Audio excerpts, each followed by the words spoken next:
How much do you know about the nutrition facts label? Do you know what nutrients are labeled and which ones aren't? Okay, pop quiz. Is cholesterol listed? Is fiber? Is sodium on there? What about vitamin D? How about phosphorus? Would you be able to explain to your patient what a percent daily value is? Okay, did I get you thinking? The nutrition facts label is an incredibly useful tool to make informed choices about the foods we eat, whether we're watching our calories, trying to minimize sodium, or increase our protein intake. And this can be an extremely useful teaching tool for patients who follow a specific therapeutic diet as part of their treatment plan. But do you know how to explain reading a food label to your patients? I'm Colleen Sloan, a pediatric PA and registered dietitian, and this is the Exam Room Nutrition Podcast, where each week I'm giving you the nutrition education you never got in school to help you become a more confident, compassionate clinician. So seriously, when was the last time you looked at the nutrition facts label? Maybe you glanced at total calories or grams of protein, but for patients who follow a therapeutic diet, the nutrition facts label becomes a gold mine of information. Today, you'll learn how to read a nutrition facts label in the context of individuals following a kidney-friendly diet. Now, before you switch to another podcast because you're thinking, Colleen, I don't work with kidney patients, I promise this episode has something for you. We're not only sharing some surprising updates about a kidney-friendly diet, but you'll also learn exactly what's on a food label and how to clearly explain it to a patient, whether they follow a renal diet or not. So get comfy and join me in welcoming my guest, Emily Campbell. Emily is a registered dietitian and certified diabetes educator with a Master's of Science in Food and Nutrition. Over the years, she has experience working with individuals with a variety of kidney conditions to help them improve their eating and preserve their kidney function. She has been practicing as a renal dietitian for 7 years and is also a 2-time cookbook author, which I will link to in the show notes below. You can follow her on Instagram at Kidney Nutrition. Emily, I cannot wait for this discussion. Thank you so much for your time and welcome to the show. Thanks so much for having me, Colleen. I love jumping into topics that kind of make people squirm a little bit. And the kidney is one of them, right? And, most of us run for the hills when you talk anything nephrology and kidney because it can be so complex. And it is. It really is a complex organ with complex dietary needs. So I'm super excited for you to really just break it down for us so it can be a little easier and really dig into the nutrition facts label because there's so much goodness that I think we can use to educate our patients that they can make more informed choices when they're choosing their foods. So you're so correct on that. The nutrition facts table, it really does give us a lot of great information. And I know when I was first starting in dietetics, renal nutrition was one of the areas I was most terrified of. So I'm really excited to be able to share this information with other clinicians. So before we really jump into the nuances of the nutrition facts label so you can really educate us on its components, I want you to give us just kind of a basics of a kidney-friendly diet. Lay the foundations for us of what are we talking about when we say renal diet or kidney-friendly diet? What does that mean? Yeah, that diet has been changing so much in the past few years in a really good way. The old kidney-friendly diet we used to say is like white rice, no flavor, no fun. And now we're really moving into a diet that is full of protein from plant-based sources, full of fiber, looking at whole grains, flavoring foods with herbs and spices and really customizing it to our patients' blood work and also their stage of kidney disease. I'm so happy to hear that because I really haven't had any kidney nutrition education probably since college when I was pursuing my nutrition degree. And it really was just so bland and so boring. And you're right, like white rice was, I feel like, all we ever recommended. So I'm so excited to hear that it's much more of a liberalized diet. So I hope the clinicians that are listening can hopefully update what you've maybe learned and what you're recommending to your patients. Are the main components still the same though? Are we still watching for protein, phosphorus, sodium, and potassium? We are, but I think what we've learned over the years is that the bioavailability of potassium and phosphorus is not as much as we used to think. So we've been able to incorporate a lot more of these plant-based proteins, nuts and seeds, whole grains back into our diets, but also educate patients on, how to prepare foods to leach out potassium so that they can be included. Awesome. And I know for those who have to follow a renal diet, this is great news. This is so liberating for them that they can enjoy foods again. But I'm curious, with these foods, do the foods have to be bland? So how can we increase flavor and pleasure in some of these diets? Because really there are certain foods that they still need to limit and to restrict. So what are some strategies that we can encourage our patients to do to just increase their flavor and pleasure of foods? For sure. And I think one of the strategies is educating patients that it's not a no salt diet, it's a low salt diet. And current recommendations anywhere from 1,500 to 2,300 milligrams of sodium per day, depending on any other conditions and blood pressure amounts. And when we think about that, that might mean, flavoring our foods with herbs and spices. So, if you're using fresh herbs or dried herbs, maybe you use things like vinegars, like red wine vinegar, apple cider vinegar. You use citrus like lemon or garlic, onion, leeks, those really aromatic vegetables to add a bit of flavor. But no, it definitely doesn't need to be a bland diet anymore. And a lot of that education piece comes from teaching patients how to flavor their food, but also how to read food labels to find foods that they can include in their diet. Beautiful transition, because let's get into it. The topic today really is about that food label. So I'm super excited for you to just break it down for us. I'm going to give you the floor, but I'm hoping that you're going to be covering what is a serving, how do we look at those key components of what a renal diet should be looking at, where do they find those things on the food labels. So Emily, teach us all about the nutrition food label. Yeah, the nutrition facts table is such a great resource for us as clinicians and for patients. And it really tells us what is in these packaged foods. And when we start at the top of the nutrition facts table, there's always going to be a serving size. Now, I always like to remind patients that this is going to be, more or less than what you're actually eating. So we always kind of need to reflect on what that amount is. And as things have been changing, we're actually getting more standardized serving sizes. So you can compare brand to brand, crackers to crackers, or cereal to cereal. And when we're thinking about, serving size, this is not the recommended amount that they need to eat. So also something to always remind patients. I love the nutrition facts table because now, especially here in Canada where I am, we now have potassium on the label. We were a little bit slow to the market with that. But this is a big win for our renal patients because if you're following a low potassium diet, to be able to look on the nutrition facts table and see how many milligrams and how much percentage of daily value is there can be really impactful for managing your health. So of course, the percent daily value is based on dietary reference amounts, and it will always be a percentage. When we think about things like sodium, usually foods that are about 200 milligrams or even 10% or less are a really great target for those kidney patients. Similarly, from a potassium standpoint, if it has 200 milligrams or 5% or less, we would consider that a low product. The one thing that's not always here in the nutrition facts table is phosphorus. It's not a mandatory labeling thing.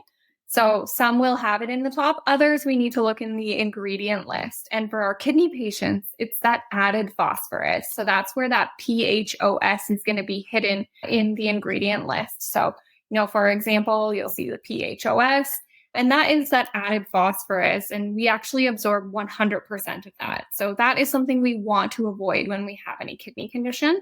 And it's often found in foods that we wouldn't expect. So, for example, Cheerios. Well, Kraft Dinner also has it in Coca-Cola, some of those classic phosphorus things we think of. So the food label gives us a lot of information to see what foods we can include in our diet.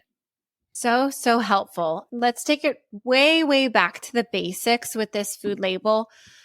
Packaged food only has this, right? So we're not going to find it on fruits. We're not going to find it on vegetables, correct? Correct. Yeah. Okay. So how do we help our patients choose better fruits or vegetables? So are there any fruits or vegetables that they need to be avoiding, considering potassium is kind of the big one? Yeah. So there's only one fruit that every single kidney patient needs to avoid, and it is star fruit. And that's because it does release some neurotoxins in our body. And when we have any kidney conditions, we can't get rid of those. The rest of them, it's really just about portion size and frequency. So gone are the days, when patients were on a low potassium diet and we told them they could never eat potatoes or banana or avocado or any of these really nutritious foods. Now we know that it's just portion size.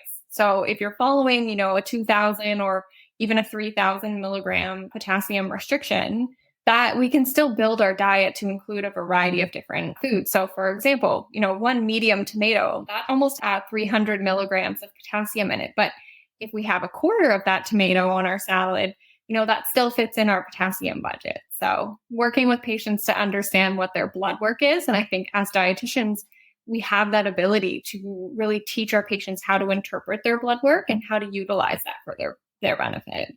Yeah. And I think that's super helpful because it's not really a one size fits all, right? Like no tomatoes for everybody. Well, if your potassium is fine, they might be able to enjoy more of the tomatoes than somebody else who maybe is having a higher potassium issue this month. So I think that is so important. And I stress this in every episode, how vital having a dietitian on your team is, especially for these therapeutic diets. So I love that you mentioned that. And dietitians are just so useful with looking at the specifics of the lab work and then matching that to portion sizes and appropriate foods that they can eat. All right. So we've talked some produce. Now let's get back into the food label. What are some things that might be like red flags or things that if the clinician hears that the patient is eating a lot of, that we should probably provide a little bit of education? I'm thinking like packaged foods like soups and pastas with sauce and that kind of stuff. So give us kind of some buzzwords that we should look out for or specific foods that they're finding and eating on the shelves that we might need to provide some more education for. Yeah, one of the big things I would say is like condiments and flavor add-ins or broths, right? These are often big sources of sodium. Our patients are eating soups. Can they look for the nutrient claim on the front of like low sodium or no added salt? Can we teach them to choose different brands of sauces that might have lower amounts of sodium in them? Even just within different types of salad dressings, there might be less sodium in one type than the other. I think the food skill aspect goes hand in hand with patients who may be using more of the packaged foods, which often are higher in sodium. And so teaching them easy swaps at the grocery store can be really helpful. Yeah. And, packaged foods are easy. They're convenient. And, at some point in some season, we've all been guilty of having them and they're not all inappropriate, then they're not all harmful. So would you recommend that clinicians tell all renal patients to be looking at a food label before they purchase that food or eat that food item? Oh, definitely. I think it is a great tool in our toolbox to help us manage our health. We live in a world where packaged foods are going to come into our diet, right? We can't be unrealistic with our patients with that. I mean, from a time standpoint, from a cost of food. So they are going to use these convenience foods, but we need to educate them how to appropriately do that and how to safely do that. And that's where the food label comes into play. And in your experience, how appropriate or accurate is the labeling on the front of the package or the marketing on the front of the package to the actual food label? Can we trust what's said on the front when it says, hey, low sodium? Should they just feel comfortable buying that? Or should they do a little bit more digging?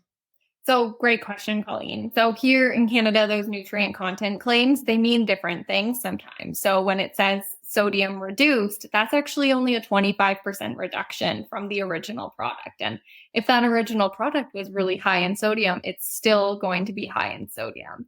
So teaching patients to look for things that say like no added salt or low in sodium, those thresholds are a little bit better. Awesome. Yeah. So really flipping it over and looking at the milligrams on the back of that food label is super important. Yeah. So we talked a little bit about potassium and what to look for. You talked to where to find phosphorus on the food label. Let's dig in a little bit into protein. And, that is kind of clear on the food label. We all understand how many grams of protein a food item has, but give us some parameters for helping our patients know if this is a too high protein, too low protein, and how would they know that? Yeah, I think educating our patients on their protein, what I like to call budget, I think teaching to them in practical terms of, we have a bank account, we have a budget similar with our protein throughout the day. And whenever we eat a food, we kind of deduct from that protein total. So if we have 60 grams of protein per day and, this bread has 10 grams per slice, it might not be a good product for us to choose if we're going to still have 2 other meals in the day. So using that protein amount and, talking about it in whether a meal target and a snack target, whatever the patients are kind of eating, can really help them to read the food labels and find out if something is helpful for them. Now, how different would following and paying attention to the things on the food guide label be for someone who is, chronic kidney disease prior to dialysis versus someone who is currently on dialysis? How important is really following your bank account when it comes to these different nutrients?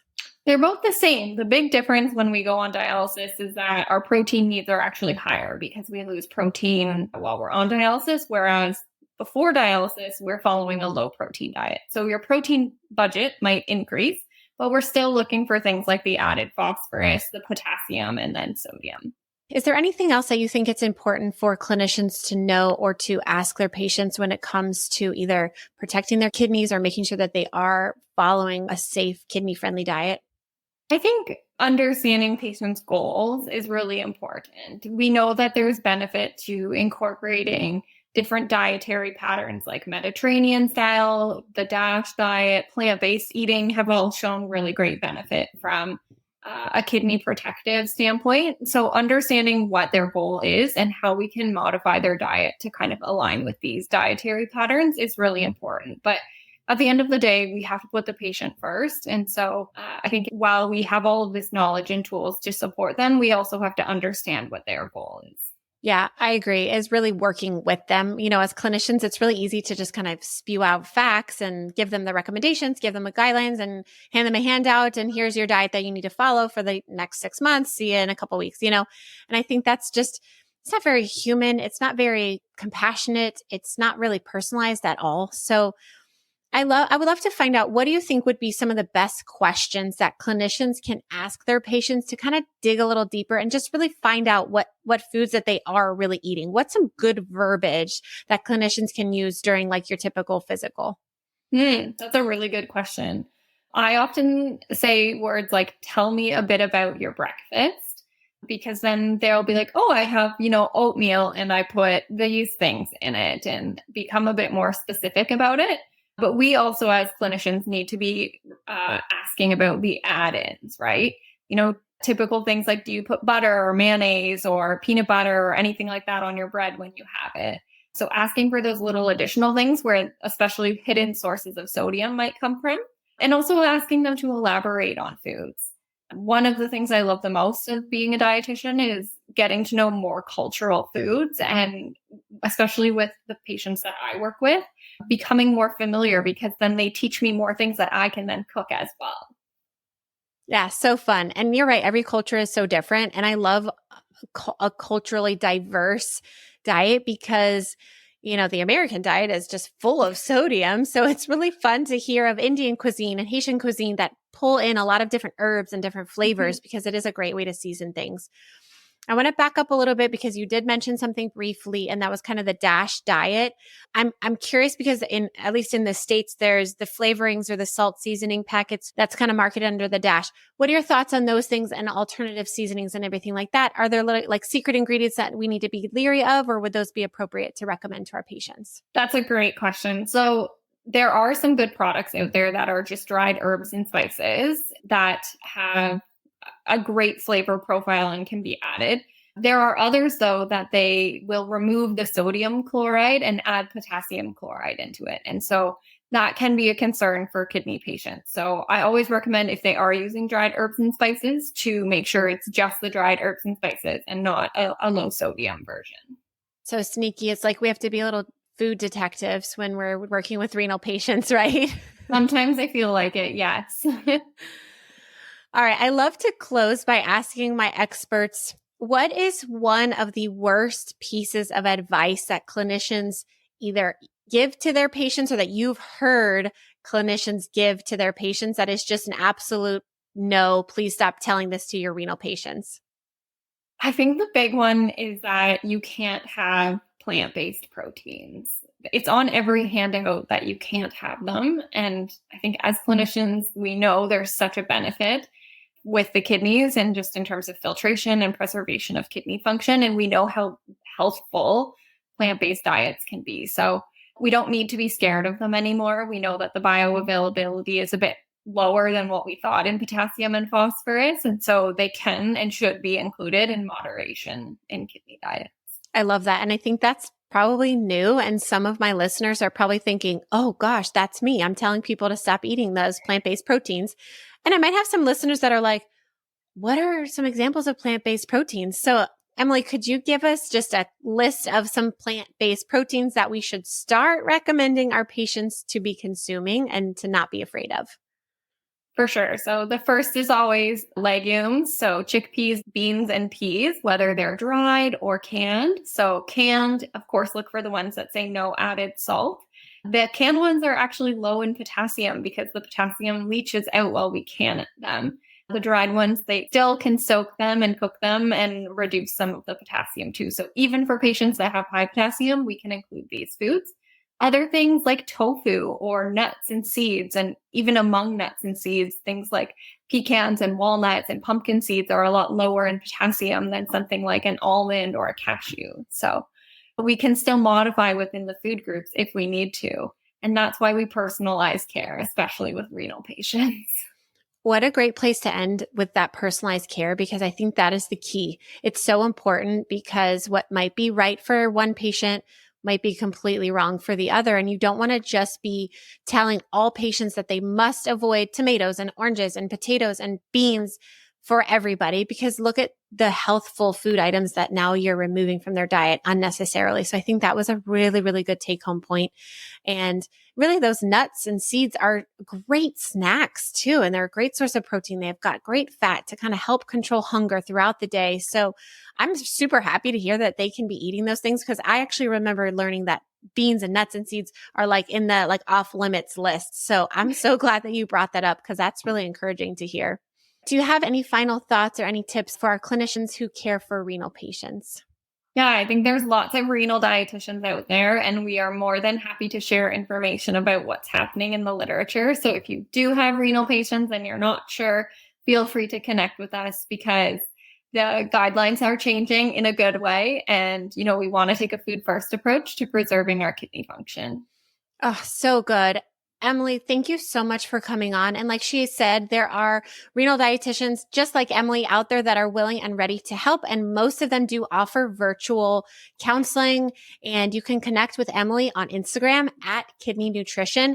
And you can also find me on Instagram at Exam Room Nutrition. Emily, I'm so grateful for your time. I can't give this time back to you, but I really appreciate you coming on and just sharing your wisdom and advice with us. Thank you so much. Thanks for having me, Colleen. All right, guys, now it's time for my nutrition notes. In this section, I will leave you with a nutrition tip, an encouraging quote, or an interesting case that I think might add value to your day. So today, I wanted to leave you with a few more facts about the nutrition facts label and clear up some common misconceptions that either you might have or your patients might have. So the next time they ask you something about the nutrition label, you'll be ready. So like Emily said, at the very top, you're going to see the serving size. This is very important that you remind your patients to look at, because this tells you how many calories and how much of each nutrient is in each serving. So for example, for a bag of chips, and a serving is 2/3 of a cup, and there's 200 calories in that serving, it doesn't mean that that entire bag of chips is 200 calories. It means that there are 200 calories in 2/3 of a cup. So 200 calories in one serving. So be sure to tell your patients to look at serving size and pay attention to how much they're actually having. Because a lot of us are having more than 2/3 of a cup of whether it be chips or cereal or anything else like that. So they might need to double the calories and everything else that's listed on the food label. The next somewhat confusing thing is that percent daily value, which is going to be listed to the right of the different nutrients that are listed. And this doesn't mean that they should equal 100%. The daily value refers to the overall amount of each nutrient that's recommended to eat in a whole day and how much is found in one serving of that item. The percent daily value is just telling you how much of your total percentage of an item is coming from this serving. So for example, if a cereal says that it's 25% daily value of your total calcium needs, that means that in one serving of this cereal, you're meeting 25% of your daily needs of calcium for that day found from this cereal. And this is really important for renal patients to pay attention to because, as Emily had discussed, we want to make sure that they are monitoring those foods that contain potassium and sodium in it, that they keep that percent daily value below 5%. The other thing that can get a little tricky is carbohydrates, because there are a few things that are also listed underneath there. So total carbohydrates includes sugars, added sugars, and fiber. So when you're looking at total carbohydrates, you want to pay attention to where that carbohydrate is coming from. So you'll first see total carbohydrates, and then kind of like a sub note underneath it is going to say dietary fiber. Then below that, we now have listed in there total sugars. Then below that, you are also going to be seeing added sugars. So that's going to say includes this many milligrams of added sugars. And this will just help you know whether the carbohydrates that you're consuming, if they contain primarily naturally occurring sugar, like those found in fruit, or if it comes from added sugar that you can find in like the processed foods like white sugar. The next thing that's also listed under total carbohydrates is going to be dietary fiber, because this tends to come from carbohydrate type foods like beans, fruits, vegetables, and grains. And if you've been listening to this podcast for any amount of time, you'll know that most of my experts recommend foods that are high in fiber. Fiber has so many health benefits for you. The Dietary Guidelines for Americans recommends that you receive 14 grams of fiber per 1,000 calories. So that's why we're typically recommending anywhere between 25 and 30 grams of fiber per day. I hope this content was valuable to you. And you guys, I cannot express how thankful and grateful I am that you're spending this time with me. I really and truly hope to provide you with helpful nutrition information and just maybe give you the courage to start talking about nutrition with your patients. Well, that's all I have for you today, guys. And as always, let's continue to make our patients healthier, one exam room at a time. I'll see you next time.